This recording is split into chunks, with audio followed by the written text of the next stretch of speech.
everyone. In today's class, we are going to do environmental issues and our part 9 is about deforestation.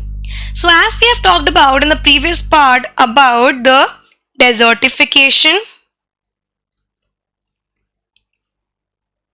which is conversion of the land into the desert, cutting down of trees, right? So how this desertification is formed, that leads to soil salinity and waterlogging, because these are the reasons of the desertification, right? In today's class we are going to talk about deforestation. Deforest means no forest, right? Why no forest? Because cutting down of trees and plants leads to deforestation.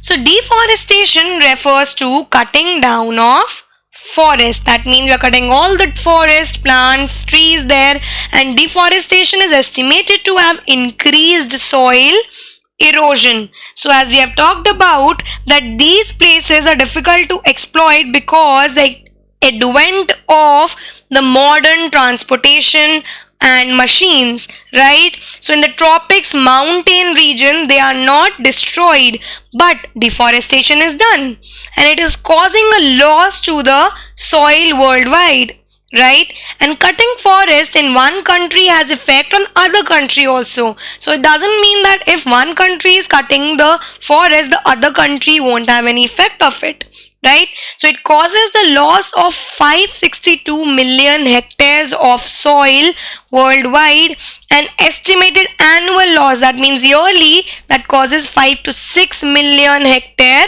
loss. So deforestation is the habitat alteration. So all the animals that are there, right, all the plants, flora, fauna which is present, right, so we are removing their habitat. That means their place to live, involving the removal of forest cover by either logging the trees or converting the forest into the non-forest land but cutting out the trees. So at the beginning of the 20th century, forest used to cover about 30% of the land, but now at the end of the century, it is only 19.4%. That means a lot of deforestation practice has been done. So if you look at this land, deforestation is causing major issue. So many Nepalese streams feed rivers that flow into India. The loss of forest cover in Nepal continues at a rate of about 100,000 hectares, right? And that is leading to the deforestation. So in tropics is a loss of 40% forest as compared to 1% loss in the temperate. So 40% in tropical region, 1% in temperate region, right? So when we are talking about the India, 30% forest cover 20th century, and now it's 19.4 at the end of the century. So let's look at the causes of the deforestation. So there is a cause of deforestation, that is to clear the land for agriculture. So we are cutting down the forest for the agricultural practices and for the settlement, like for building houses, to use or sell the timber of fire, right? So if we are cutting down the forest, the wood which is there in the forest, the timber which is there, so it is used for fire, paper products or the fuel. That is why there is deforestation process. So there are indirect deforestation which also takes place by the death of the trees. So death of the trees is not by cutting, it is by the pollution, by increase of the global warming. Because of the air pollution, if global warming is increasing, that leads to more deforestation of the larger areas. And there are methods which are known to be for the agricultural practice. One is slash and burn agriculture. Slash and burn agriculture is also known as jhum cultivation in the northeastern state. So in jhum cultivation, it is used by the name of, like in northeastern states, it is used as jhum cultivation of India, which is leading to the loss of forest. How? So what farmers are doing is farmers are cutting down the trees and they are burning the plant remains. So that ash which is produced after burning the plant remains is used as a fertilizers to increase the soil productivity, and the nutrients in the land is used for the cattle grazing.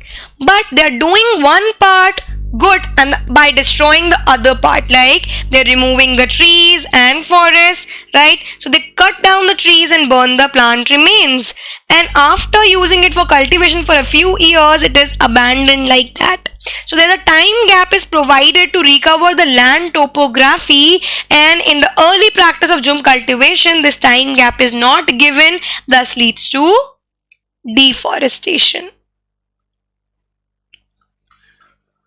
So land also needs to the time to cover up all the nutrients. Sufficient time gap should be given to provide to recover the land topography, but earlier in the Jhum cultivation practices this gap was not given, because of which it leads to deforestation. So here you can see the cattle farming is happening, cattle grazing is happening, right? So now all the trees have been cut down. There's a habitat, right, for the industries. It has been produced. That leads to deforestation. But what are the effects of deforestation? So when we're looking at the effects of deforestation, first is loss of biodiversity. Yes, biodiversity means all the flora and fauna which used to be there in the forest has been removed.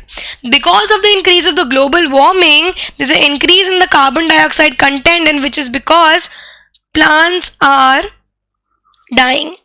There's a soil erosion, that means the top soil which is to be covered with the good amount of humus and the nutrients has been eroded. That leads to desertification. After cutting down the forest, the land becomes barren, and that is desertification.